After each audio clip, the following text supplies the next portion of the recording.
사람은 이와 같이 우리를 그리스도의 일꾼이요 하나님의 비밀을 맡은 관리인으로 보아야 합니다. 이런 경우에 관리인에게 요구하는 것은 신실성입니다. 내가 여러분에게서 심판을 받든지 세상 법정에서 심판을 받든지 나에게는 조금도 문제가 되지 않습니다. 그뿐만 아니라 나도 나 자신을 심판하지 않습니다. 나는 양심에 거리끼는 것이 없습니다. 그러나 이런 일로 내가 의롭게 된 것은 아닙니다. 나를 심판하시는 분은 주님이십니다. 그러므로 여러분은 주님께서 오실 때까지는 아무것도 미리 심판하지 마십시오. 주님께서는 어둠 속에 감추인 것들을 환히 나타내시며 마음속의 생각을 드러내실 것입니다. 그때 사람마다 하나님으로부터 칭찬을 받을 것입니다.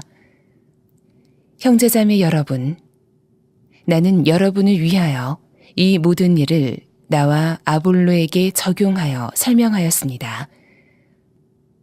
그것은 기록된 말씀의 범위를 벗어나지 말라는 격언의 뜻을 여러분이 우리에게서 배워서 어느 한편을 편들어 다른 편을 얕보면서 뽐내지 않도록 하려는 것입니다. 누가 그대를 별다르게 보아줍니까? 그대가 가지고 있는 것 가운데서 받아서 가지지 않은 것이 무엇이 있습니까? 모두가 받은 것이라면 왜 받지 않은 것처럼 자랑합니까? 여러분은 벌써 배가 불렀습니다. 벌써 부자가 되었습니다. 우리를 제쳐놓고 왕이나 된 듯이 행세하였습니다. 여러분이 진정 왕처럼 되었으면 좋겠습니다. 그렇게 하여 우리도 여러분과 함께 왕노를 타게 되면 좋겠습니다. 내가 생각하기에 하나님께서는 사도들인 우리를 마치 사형수처럼 세상에서 가장 보잘것없는 사람들로 내놓으셨습니다. 우리는 세계와 천사들과 사람들에게 구경거리가 된 것입니다. 우리는 그리스도 때문에 어리석은 사람이 되었지만 여러분은 그리스도 안에서 지혜 있는 사람이 되었습니다. 우리는 약하나 여러분은 강합니다. 여러분은 영광을 누리고 있으나 우리는 천대를 받고 있습니다. 우리는 바로 이 시각까지도 줄이고 목마르고 헐벗고 얻어맞고 정처 없이 떠돌아다닙니다. 우리는 우리 손으로 일을 하면서 고된 노동을 합니다. 우리는 욕을 먹으면 도리어 축복하여 주고 박해를 받으면 참고 비방을 받으면 좋은 말로 응답합니다. 우리는 이 세상의 쓰레기처럼 되고 이제까지 만물의 찌꺼기처럼 되었습니다. 코로나19가 아직 완전히 다 해결이 된 것이 아니라 우리가 여전히 조심해야 하겠습니다. 확진자가 한 사람 나왔다는 뉴스가 있다고 들었습니다. 그러나 코로나19보다 더 두려운 일은 이런 일로 인해서 우리의 기도가 약해지는 것입니다. 모여서 기도하는 일에 신경이 쓰일 수밖에 없지만 기도의 불이 꺼지는 것은 참 더 위험한 일입니다. 여러분 개인적으로 꼭 1시간 기도하시기 바랍니다. 그리고 오히려 하나님께서 이런 때에 사명감을 주시는 분들, 기도의 특공대로 헌신할 분들이라고 이름을 붙였는데 새벽 기도에 기도의 불이 붙도록 함께 헌신해 주시기를 바랍니다. 또 무엇보다도 여러분 잊지 말아야 할 것은 여러분이 하나님의 성전이라는 사실입니다.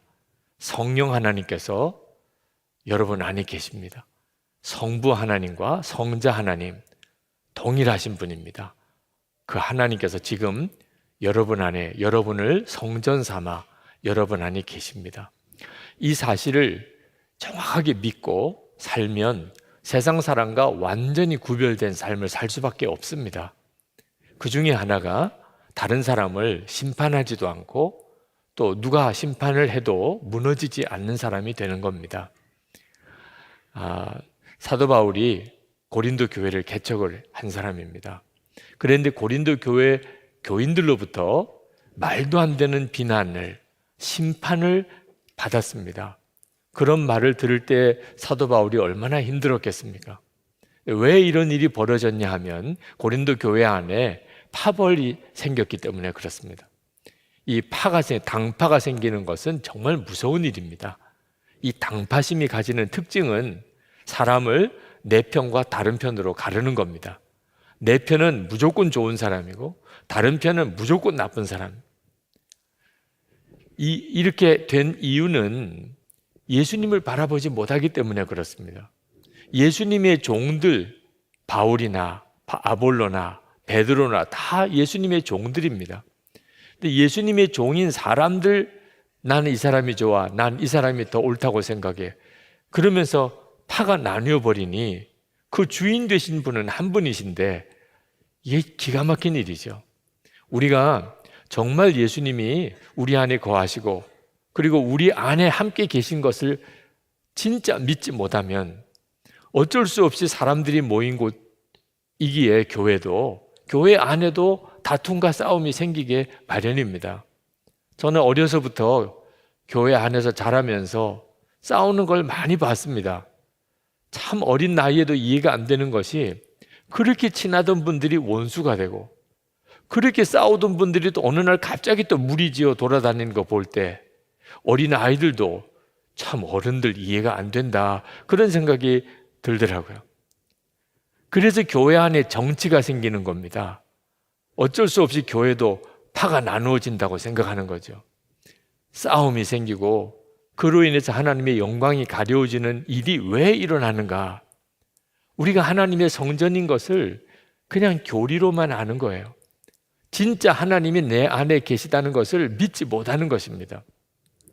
그런데 참 놀라운 것은 당신이 개척한 교회, 그 교인들로부터 비난을 받고 심판을 받는데도 불구하고 사도 바울이 자기에게는 그게 아무것도 아니라 그렇게 말하는 것입니다. 3절에 보면 내가 여러분에게서 심판을 받든지 세상 법정에서 심판을 받든지 나에게는 조금도 문제가 되지 않습니다. 그뿐만 아니라 나도 나 자신을 심판하지 않습니다. 사도 바울은 어떻게 이런 말을 할 수 있었을까요? 예수님을 분명히 바라보고 있었기 때문입니다.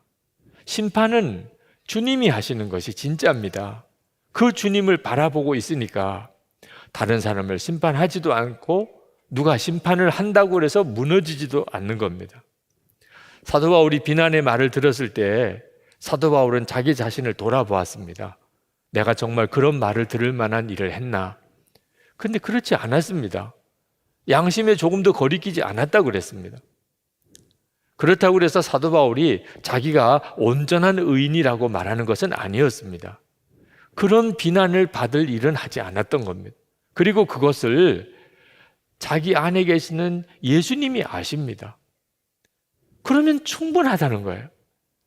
예수님이 아시면 됐지. 주님이 다 아시는데 이건 정말 대단한 고백입니다. 여러분, 사람의 심판보다 정말 무서운 게 주님의 심판입니다. 주님 보시는 앞에 괜찮습니다. 그러면 괜찮다는 거예요. 4절에 보면 나는 양심에 거리끼는 것이 없습니다. 그러나 이런 일로 내가 의롭게 된 것은 아닙니다. 나를 심판하시는 분은 주님이십니다. 나를 심판하시는 분은 주님이십니다. 이 고백이 사실 사람의 심판보다 더 두려운 것이죠. 근데 그 앞에서 거리낌이 없으면 심판을 누가 해도 무너질 이유가 없습니다. 시간만 지나고 나면 하나님이 다 바로잡아 주실 것입니다. 오해가 있으면 다 밝혀주실 겁니다. 굳이 지금 그것 때문에 변명하고 그것 때문에 흔들릴 이유가 없습니다.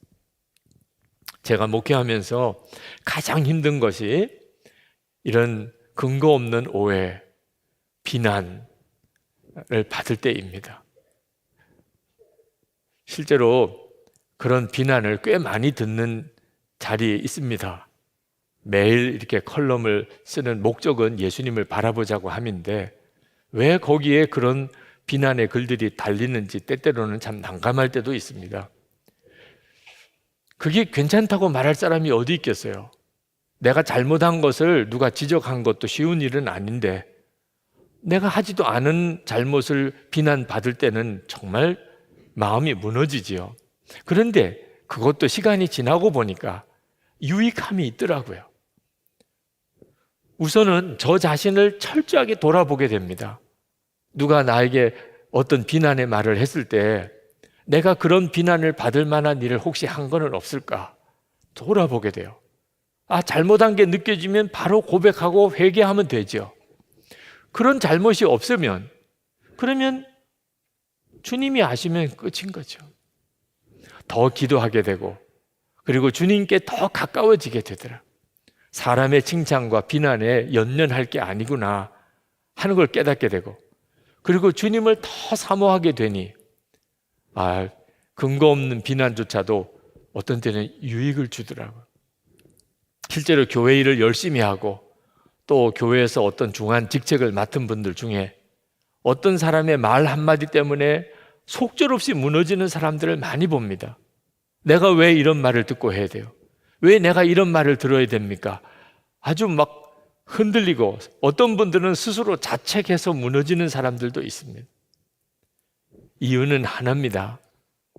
모든 것을 정확하게 판단하시는 주님을 바라보지 못하기 때문에 그렇습니다. 사람의 칭찬, 사람의 비난에 연연하고 사는 겁니다. 어떤 사람은 다른 사람에 대해서는 이빠른 말을 많이 하는 사람이 있습니다. 근데 자기가 비난을 받을 때는 못 견뎌 하는 사람이 있습니다. 그 사람들도 영적으로 어린아이인 거죠. 똑똑한 게 아니고 어린아이인 겁니다.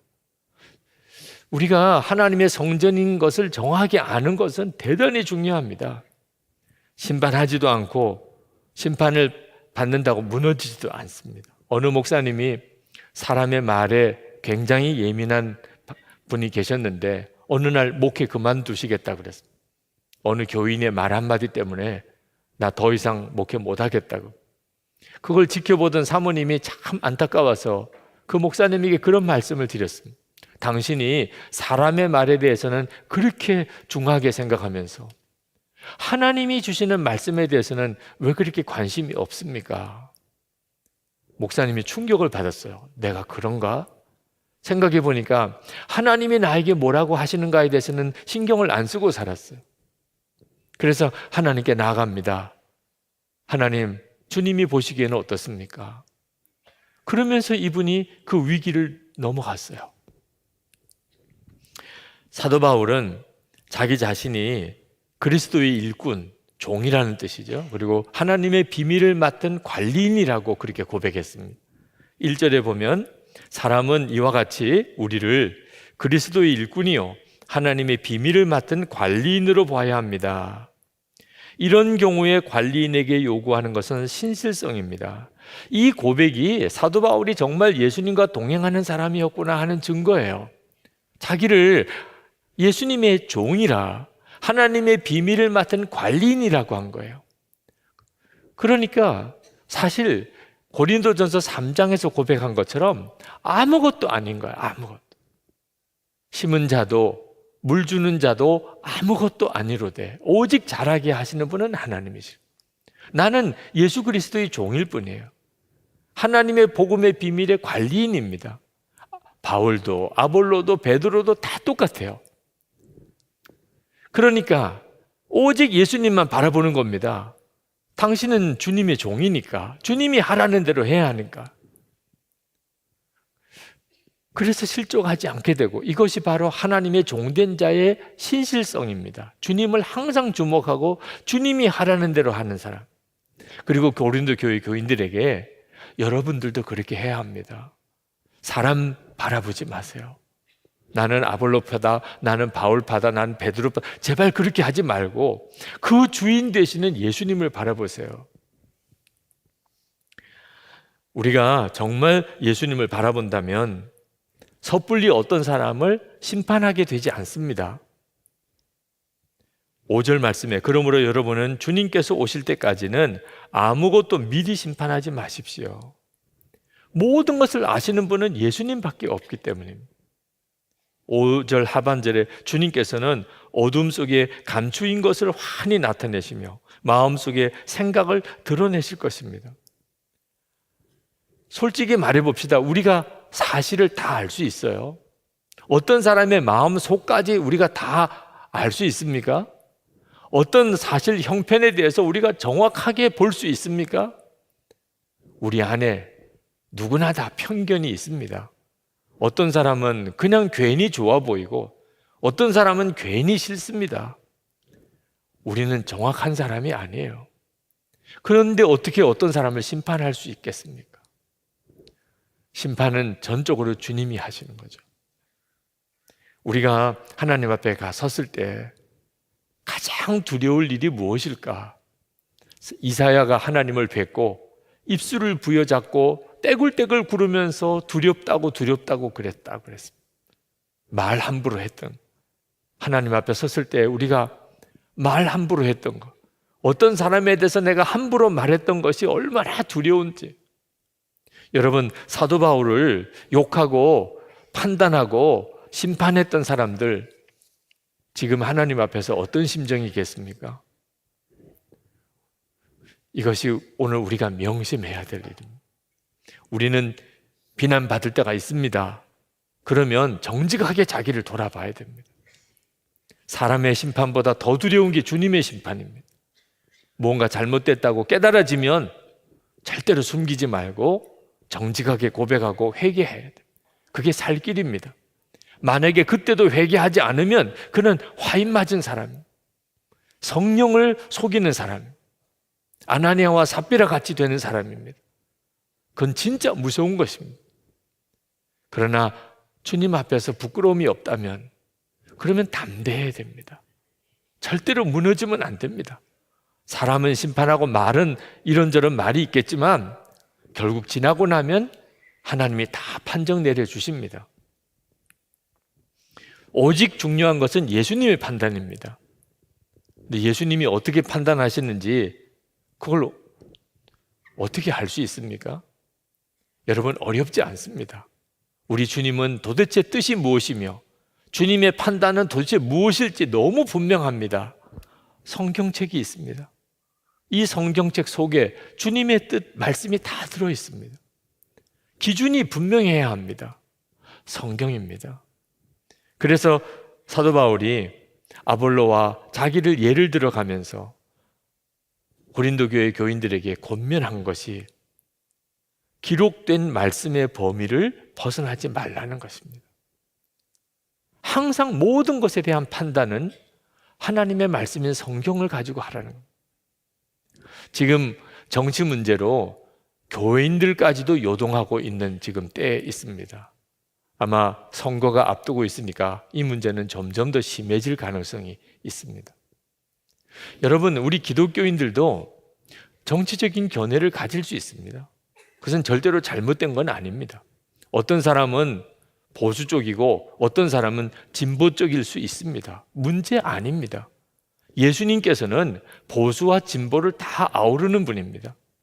나중에 아주 흥분하지 않고 이야기를 나누다 보면 보수나 진보나 다 주님 안에서 하나가 됩니다. 서로 균형을 맞추는 것입니다. 근데 문제는 극우나 극좌로 가는 것입니다. 이건 정말 안 됩니다. 극우나 극좌는 정말 무서운 것입니다. 근데 극우나 극좌가 뭡니까? 자기와 다른 의견을 누가 말하면 화부터 내는 겁니다. 흥분하고 소리부터 지르는 겁니다. 이건 벌써 조짐이 안 좋은 겁니다. 내 편은 무조건 좋아 보입니다. 나하고 다른 편은 무조건 나쁩니다. 이건 벌써 정도를 넘어선 겁니다. 어떤 목적을 이루기 위해서 좀 수단과 방법은 좀 잘못되어도 괜찮다. 이건 진짜 무서운 생각입니다. 완전히 마귀에게 속는 겁니다.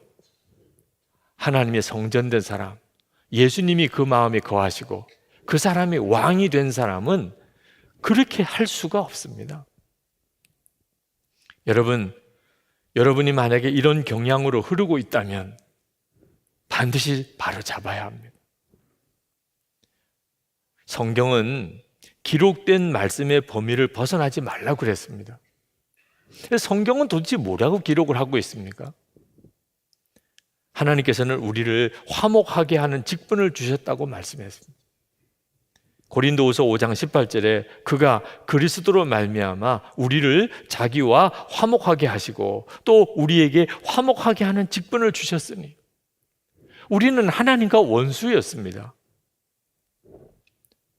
그런데 하나님께서 우리를 위해서 독생자를 주셔서 십자가에 죽게 하시고 우리 위에 피 흘려 우리의 죄를 속죄하시고, 그리고 우리를 하나님 자녀 삼으셨습니다. 하나님과 우리 사이를 화목하게 하셨어요. 이것이 우리가 받은 은혜예요. 그런 은혜를 받았고 그 예수님이 지금 내 안에 거하시는 게 그게 사실이라면 우리도 화목하게 하는 일을 해야 하는 것입니다. 그래서 화목하게 하는 직분을 주셨다는 겁니다. 여러분, 하나님의 성전된 사람도 정치에 대한 의견은 가질 수 있습니다. 누구나 다 자기 의견을 편안하게 말할 수 있어야 합니다. 말도 못하는 분위기를 만들면 안 됩니다. 사람의 눈치를 보고 자기 말을 제대로 못하는 것은, 이건 무서운 사회가 되는 겁니다. 민주주의는 누구든지 자기 의견을 말할 수 있는 사회입니다. 그 민주주의를 우리가 얻기 위해서 얼마나 많은 희생을 치르고 어려움을 겪었습니까? 이제 겨우 자유민주주의 시대에 살고 있는 겁니다. 그러나 교회 안에서는 기준이 있어야 합니다. 무슨 기준입니까? 하나님의 말씀입니다. 하나님의 말씀이 항상 기준이어야 합니다. 이 기준을 무시하면 그러면 교회를 깨트리는 자가 됩니다. 하나님의 말씀에 근거해서 이것이 옳은 것 같다. 하나님의 말씀에 근거해 보니까 이렇게 해야 되는 것 같다. 하나님의 말씀이 그렇다면 받아야 합니다. 물론 나라를 걱정하는 분들이 계시다고 들었습니다. 기도해야 되는 문제고, 안타까우니까 그러니까 말을 자꾸 하게도 되죠. 영상도 막 보내기도 하고, 심정은 충분히 이해가 됩니다. 그러나 같은 교인들 사이에 우리 더 이상 이런 이야기 하지 말고 이런 건 보내지 않으시면 좋겠습니다. 그러면 절제할 줄 알아야 됩니다. 예수님께서 왕이신 사람은 절제할 수 있는 열매가 있어야 합니다. 막 속이 안타까우면 그래서 기도하라고 하는 거 아니겠습니까? 역사를 주관하시는 분은 하나님이십니다. 사람이 아무리 세력을 가진 것 같아도, 아무리 수가 많은 것 같아도 역사는 하나님이 움직이십니다. 그래서 우리에게 기도에 축복을 주신 거 아닙니까? 그래서 기도하는 거죠. 고린도 교회 지도자들은 아주 교만하고 스스로 자기가 모든 걸 다 안다고 생각하고 자기를 자랑했습니다. 7절에 보면 누가 그대를 별다르게 보아줍니까? 그대가 가지고 있는 것 가운데서 받아서 가지지 않은 것이 무엇이 있습니까? 모두가 받은 것이라면 왜 받지 않은 것처럼 자랑합니까? 모든 걸 다 하나님으로부터 받아놓고서도 마치 그게 자기 것인 것처럼 자기를 높이고 자랑하는 사람, 그리고는 판단하고 심판하는 역할을 합니다. 그건 하나님만이 하시는 일. 자기가 왕이 된 것처럼 그렇게 행세하는 사람들, 이건 정말 무서운 죄입니다. 8절에 여러분은 벌써 배가 불렀습니다. 벌써 부자가 되었습니다. 우리를 제쳐놓고 왕이나 된 듯이 행세하였습니다. 예수님을 바라보지 못하니까 이렇게 교만하게 되는 겁니다. 주님을 바라보는 사람은 절대로 이런 행동을 할 수가 없습니다. 사도 바울은 그들에게 이렇게 말합니다. 여러분이 아주 왕이 된 것 같군요. 아니, 이 세상에서 왕 노릇 할 수 있으면 좋은 거지요. 그러나 지금 시대가 그런 시대가 아니라, 사도 바울은 당신들은 왕처럼 행세하지만 지금 사도들인 우리는 어떻게 사는 줄 아십니까? 고린도 교회에서 편안하게 목회할 수 있는데 그걸 다 내려놓고, 그리고는 복음을 전하려고 말할 수 없는 지금 핍박과 어려움 가운데 마치 사형수가 된 것처럼 비참한 처지에 그들이 있다고 고백을 했습니다. 10절 말씀에 우리는 그리스도 때문에 어리석은 사람이 되었지만 여러분은 그리스도 안에서 지혜 있는 사람이 되었습니다. 우리는 약하나 여러분은 강합니다. 여러분은 영광을 누리고 있으나 우리는 천대를 받고 있습니다. 고린도 교회 교인들, 그들은 영광을 누리고 모든 걸 다 아는 것 같고 하나님처럼 되어서 심판하고 있습니다. 그런데 사도들은 고난을 당하고 사형수처럼 지금 어려움을 당하고 복음을 전하고 있습니다. 11절 12절에 우리는 바로 이 시각까지도 줄이고 목마르고 헐벗고 얻어맞고 정처 없이 떠돌아다닙니다. 우리는 우리 손으로 일을 하면서 고된 노동을 합니다. 우리는 이 세상의 쓰레기처럼 되고 이제까지 만물의 찌꺼기처럼 되었습니다. 여러분, 사도들이 고린도 교회를 개척하고 그리고 복음을 전하러 나가서 이런 어려움을 겪는다면 고린도 교회는 뭐 해야지요? 기도로 뒷받침해야 되잖아요. 그런데 고린도 교인들은 그 사도들을 심판하고 정죄하고 그리고 비난하고 그리고 자기들끼리 서로 사분오열 찢어져서 싸우고 하나님이 보실 때 어떠시겠냐 말이에요. 여러분, 지금도 우리 주변에는 우리의 기도가 필요한 이들이 많습니다. 조금만 위에 올라가면 북한에 있는 지하교회 성도들, 그들의 처지는 기가 막힙니다. 아마 우리가 문이 열려서 그들을 알고 나면 그들 앞에서 우리는 정말 울 수밖에 없을 것입니다. 그 북한에 있는 지하교회 성도들이 남한에 있는 우리 한국 교회 교인들에게 원하는 게 무엇이겠습니까? 기도해 주는 거 아니겠습니까? 그들은 남한에 있는 교회 성도들이 자기들을 위해서 기도해 주고 있다고 믿고 있어요. 중국에 있는 교회, 중국에 있는 성도들이 지금 말할 수 없이 어려움을 겪고 있습니다.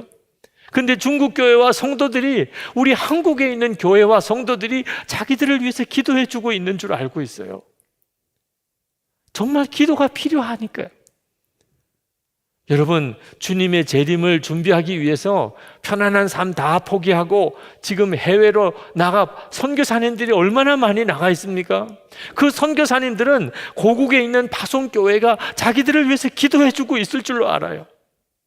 기도를 해야 되고, 여러분 중에도 지금 예수 잘 믿어보려고 온갖 고난을 겪고 있는 분들이 있으실 거예요. 그런 분들이 오늘 이렇게 예배에 오셔서 뭘 기대하실까요? 교회가 은혜로 뜨겁고 교회가 기도가 불이 있고 그래서 교회 와서 예배드리고 기도하고 돌아갈 때는 세상을 이길 것 같은 힘을 얻고 돌아가고 싶지 않겠어요? 그런데 싸우면 되겠습니까? 싸우면 무슨 힘이 있어요? 여러분, 부부 싸움하면 새벽기도 나올 힘도 다 잃어버리잖아요. 우리에게는 싸울 일이 계속 많이 일어납니다. 사람들끼리 모였기 때문에 미성숙한 사람도 많습니다. 그러니 어쩔 수 없이 싸울 일들, 다툴 일들이 일어나요. 여러분, 그때 우리가 싸우면 기도 힘 다 잃어버려요. 북한 교회는 어떻게 해요? 중국 교회는 어떻게 하냐고요? 선교사님들은 어떻게 하고? 지금 우리 중에 죽을 것 같은 어려움 속에 있는 성도들은 어떻게 하라고? 교회가 싸우면 안 된다. 기도의 불이 꺼지면 안 된다. 그래서 좀 바보 취급 받으면 어때요? 바보 취급 받으면 무시당하면 어떠냐고. 좀 억울하면 어떠냐고요. 교회가 하나 될 수 있다면 진짜 기도해야 될 때인데 지금 12절 13절에 우리는 욕을 먹으면서 도리어 축복하여 주고 박해를 받으면 참고 비방을 받으면 좋은 말로 응답합니다. 사도들이 복음 전하는 거 하나 때문에, 교회를 세워야 하기 때문에 그들은 그렇게 했다는 거예요. 우리도 그렇게 하면 어떤 속회나 어떤 공동체나 어떤 교회나 다 일어납니다. 그리고 지나고 나면 하나님이 다 밝혀주세요. 누가 정말 잘한 건지, 누가 진짜 주의 종인지.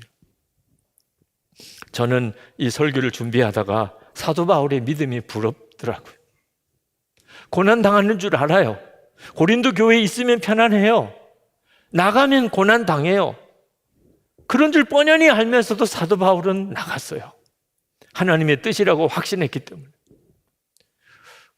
그 사도 바울의 확신이 너무 부럽더라고요. 자기가 개척한 교회 교인들이 비난을 하고 심판을 하고 욕을 하고 그런 소리를 들어요. 그런데도 사도 바울은 괜찮다고 그랬어요. 예수님께서 다 아시니까. 그게 너무 부럽더라고요. 그 정도로 주님과 친밀히 동행할 수 있다는 게 너무 부럽더라고요. 고난이 두려운 거 아닙니다. 주님의 뜻을 잘 알지 못하는 게 두려운 거죠. 주님의 뜻대로 가지 못하는 게 두려운 거지 고난이 두려운 게 아니에요. 진짜 하나님의 뜻이라면 차라리 고난 받는 게 기뻐요. 예수님께서 말씀하셨잖아요. 마태복음 5장 10절에서 의를 위하여 박해를 받은 자는 복이 있나니 천국이 그들의 것입니다.